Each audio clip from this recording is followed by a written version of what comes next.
ہم سلامتی سے رہیں گے، لیکن اگر تو نے ہی آج کے دن فحش گوئی، بدکاری، جھوٹ کو اپنا لیا تو ہم سارے آزاد تیری وجہ سے اس گناہ میں ملوث ہو جائیں گے۔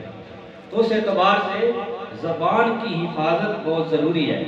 حضرت عقبہ بن عامر حضور کی بارگاہ میں عرض کرتے ہیں کہ یا رسول اللہ صلی اللہ علیہ وسلم، آپ بتائیے میرے لیے سب سے جو نیکی والی چیز ہے وہ کون سی ہے؟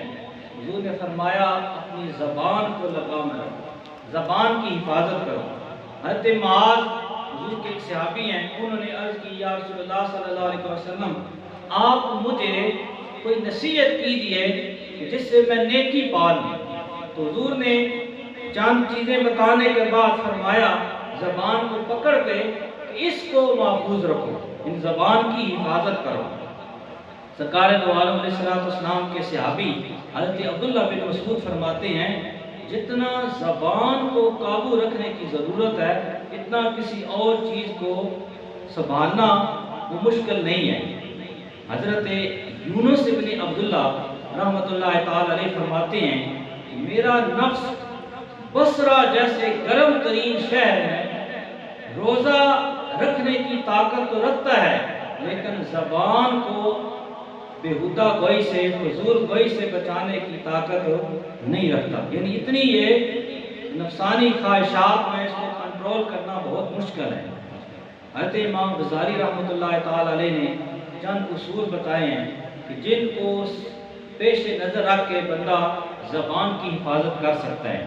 تو آپ فرماتے ہیں پہلا اصول یہ ہے، حضرت ابو سعید خدری رضی اللہ تعالیٰ عنہ آپ روایت کرتے ہیں کہ بندہ زبان کو صحیح سالم رکھے، نیکی کی طرف ہو، بولنے کی طرف اس کو توجہ دلائے۔ آپ فرماتے ہیں حضرت مالک بن دینار سے منقول ہے کہ جب تم اپنے دل میں قساوت یعنی سختی، بدن میں سستی اور رزق میں تنگی محسوس کرو تو سمجھ لو کہ تم سے کہیں فضول اور لاجانی کلمے نکل گئے، ایسی بات نکل گئی ہے جس کی وجہ سے یہ تم پہ عذاب مسلط ہو گئے۔ دوسرا آپ فرماتے ہیں کہ وقت بہت قیمتی ہے، بندہ فضول باتوں میں نہ پڑے، ہر وقت باتیں نہ کرتا رہے بلکہ اپنے وقت کی قدر کرے۔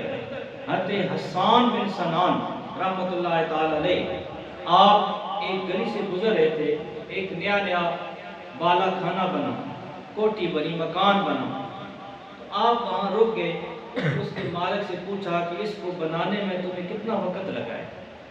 جب یہ سوال کیا تو من خیال آیا کہ میں اگر یہ سوال نہ کرتا تو کیا تھا، مجھے کیا ضرورت تھی یہ سوال کرنے کی۔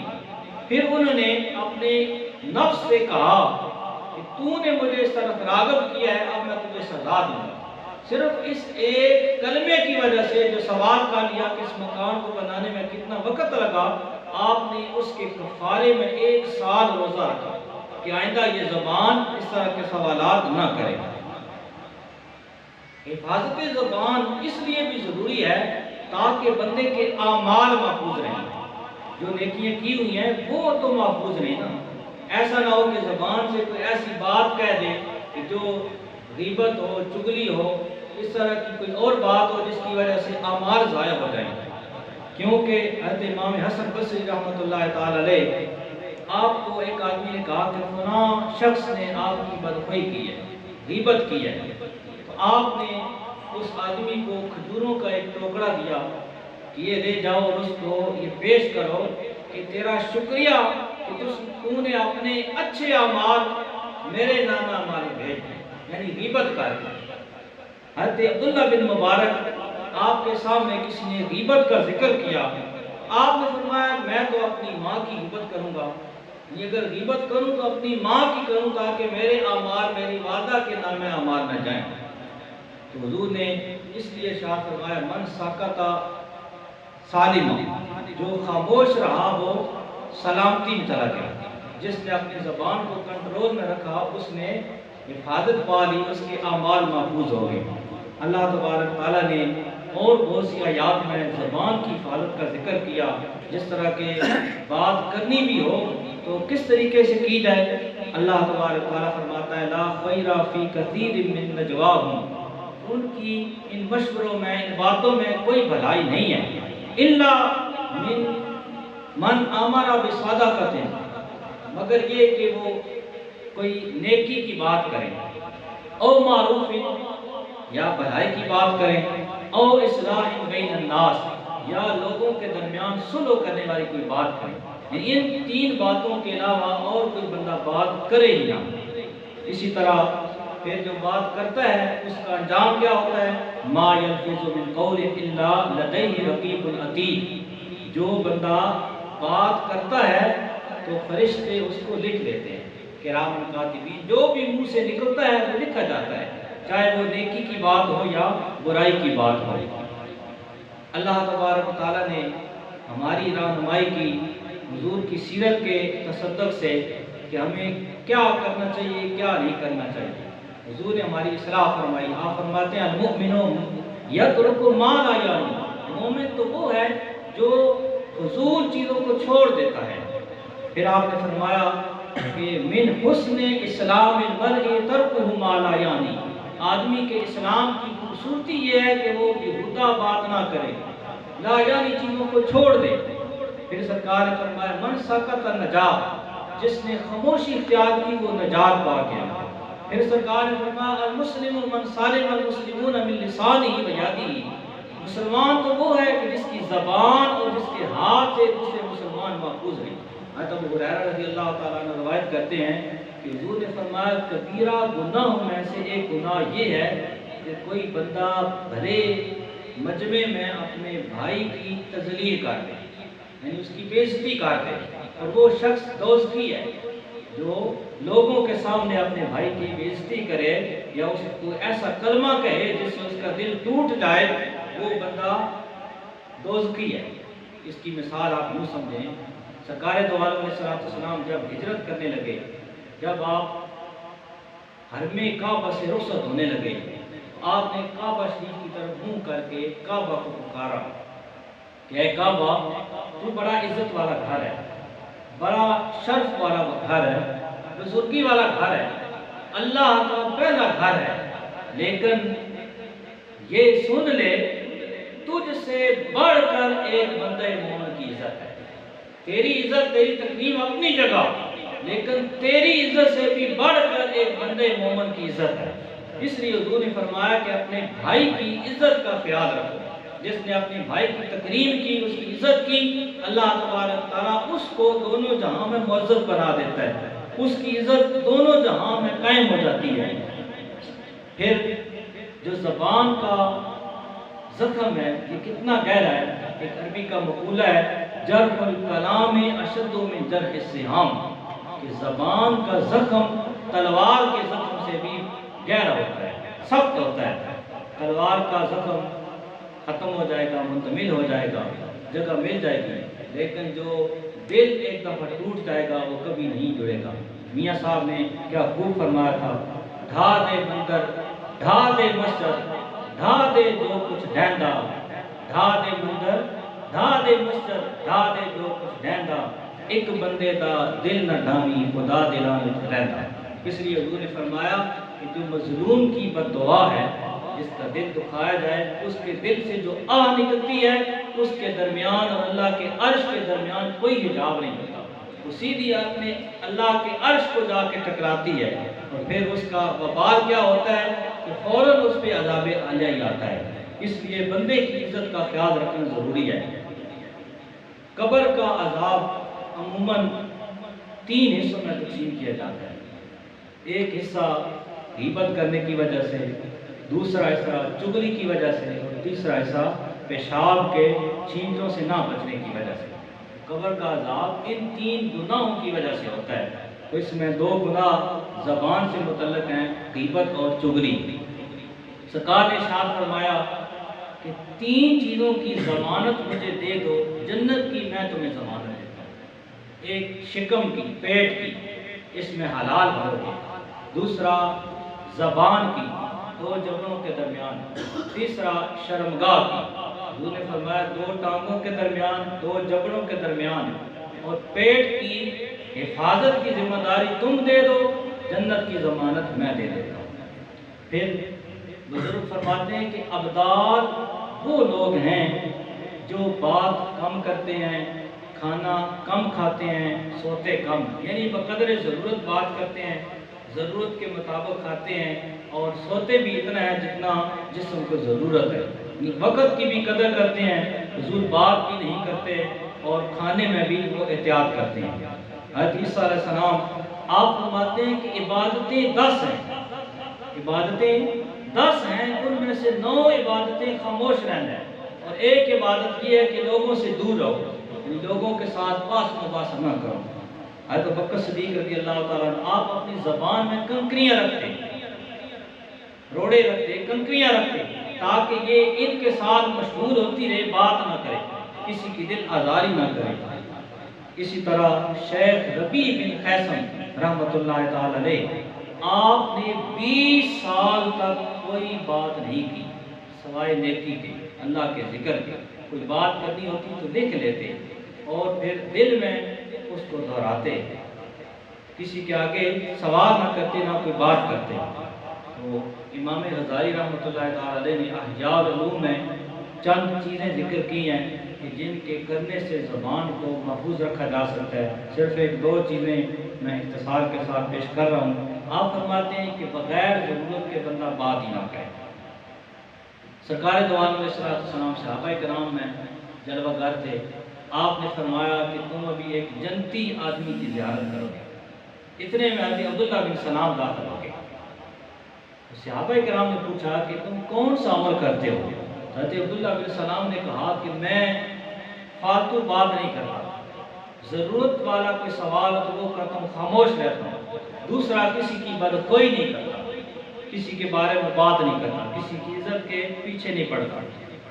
حضرت امام غزالی فرماتے ہیں دوسری بات یہ ہے کہ بندہ بحث و مباحثہ نہ کرے، جھگڑا نہ کرے، ہاتھا پائی ہوتی ہے، گالی گلوچ کرنا، کسی کے ساتھ اونچی اونچی باتیں کرنا، قرض کے تقاضے کے طور پہ کوئی تنگ کرے، کوئی گالی نکالے، آگے سے چار نکال دینا، یا اسی طرح کوئی حق ادا نہ کرو تو جھگڑا کرنا، تو کسی بھی بات میں جھگڑا کرنے سے سرکار نے منع کیا ہے۔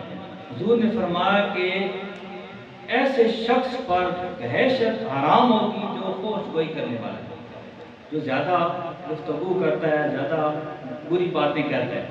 پھر آپ نے بزرگ کہتے ہیں جو فحش کلام کرتا ہے قیامت کے دن اس کا منہ کتے کی طرح ہوگا۔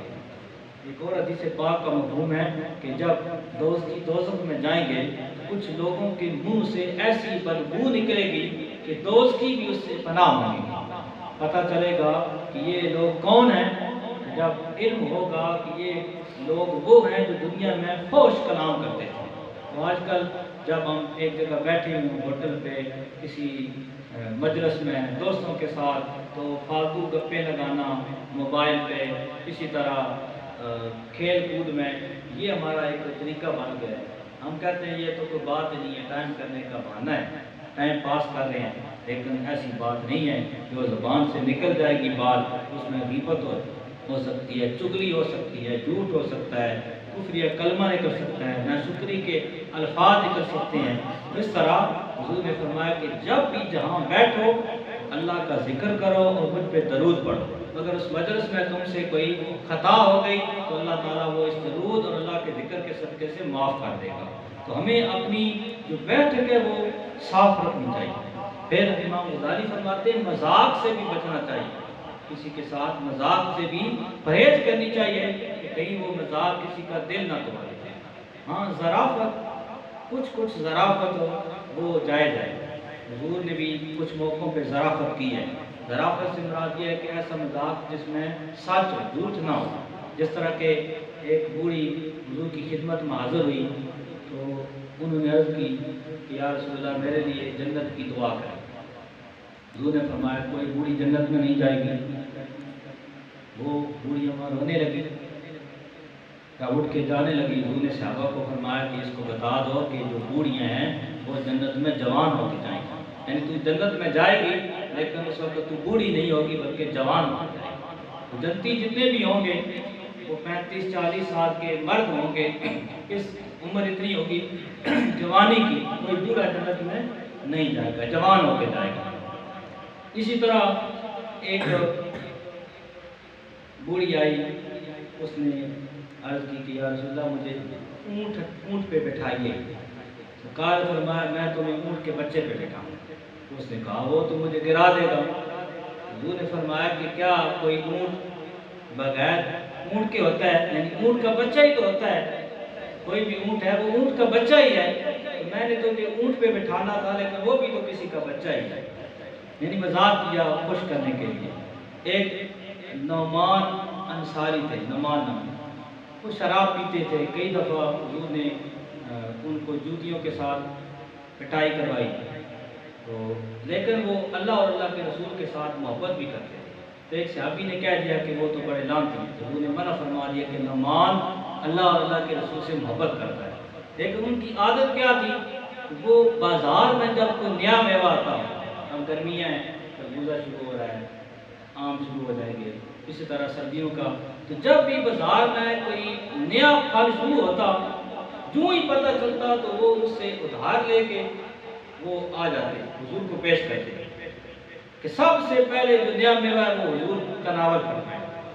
جب حضور کی بارگاہ میں وہ میوہ آتا آپ خوش ہوتے، لیکن کچھ عرصے بعد جب وہ مطالبہ کرتا کہ پیسے دو، وہ کہتا کہ وہ حضور نے منگوایا تھا، جا کے پیسے لے لو۔ جب حضور کے پاس آتا تو کہتا کہ یا رسول اللہ میں غریب آدمی ہوں، میرے پاس تو پیسے نہیں ہوتے، لیکن میں یہ پسند کرتا ہوں کہ کوئی میوہ نیا آئے سب سے پہلے آپ کھائیں، اس لیے میں آپ کے کھاتے میں لے کر آتا ہوں کہ آپ پہلے کھا لیں، آپ اس کے پیسے ادا کر دیں۔ پیسے حضور دیتے، لیکن یہ ایک ذرافت ہے، ایک مذاق ہے، ایک خوش طبعی بھی ہے۔ تو اس طرح صحابہ کرام بھی حضور سے خوش طبعی کرتے اور سرکار بھی اپنے صحابہ تھے صحابیات سے اس طرح کا مذاق کیا کرتے تھے۔ ایک صحابی تھے، یہ بات مکمل ہو جائے، وہ جہاں بھی دیکھتے کہ حضور کچھ پریشان ہے، وہ کوئی ایسی بات کرتے حضور کو ہنسا دیتے خوش کرنے کے لیے۔ تو مذاق کس طرح کرنا کہ اگلا بندہ خوش ہو جائے، اس کی پریشانی دور ہو جائے، تو یہ ہنسا دینا، یہ بھی حضور نے فرمایا کہ جس نے اپنے بھائی کو خوشی کے ساتھ کھلے چہرے کے ساتھ ملاقات کی، اس کو ہنسا دیا، اس کو صدقے کا ثواب ہے۔ جب وہ صحابی فوت ہو گئے، حضور پریشان ہو گئے، صحابہ کہتے ہیں ان کی قبر پہ سرکار تشریف لے گئے اور سرکار غمگین تھے، ان کے لیے دعا کر رہے تھے، تو ایک دم سرکار ہنس پڑے، مسکرا گئے، ہنسنے لگے، قبر پہ پریشان ہوتی یک دم ہنسنے لگے۔ صحابہ کرام نے حضور سے پوچھا بعد میں کہ سرکار یہ کیا ماجرا ہوا، آپ اس کی قبر پہ غمگین تھے اور دعا کر رہے تھے اور یک دم آپ ایک دم ہنسنے لگے، خوش ہو گئے۔ تو سرکار نے فرمایا کہ جب منکر نکیرین اس کے پاس آئے اور پوچھنے لگے کہ تمہارا رسول کون ہے، تو انہوں نے آگے سے جواب دیا کہ رسول اللہ میری قبر پہ کھڑے ہیں اور تم مجھ سے پوچھ رہے ہو۔ یعنی ان فرشتوں کو بھی ہنسا دیا کہ رسول اللہ تو میری قبر کے اوپر کھڑے ہیں، پھر تم مجھ سے پوچھ رہے ہو۔ ان قبر میں بھی مرنے کے بعد بھی انہوں نے سرکار کو ہنسا دیا۔ جس طرح اپنے بھائی کو ہنسا دینا، خوش کر دینا، یہ بھی ایک صدقہ ہے، اس کی غمی دور ہو جاتی ہے، پریشانیاں دور ہو جاتی ہیں۔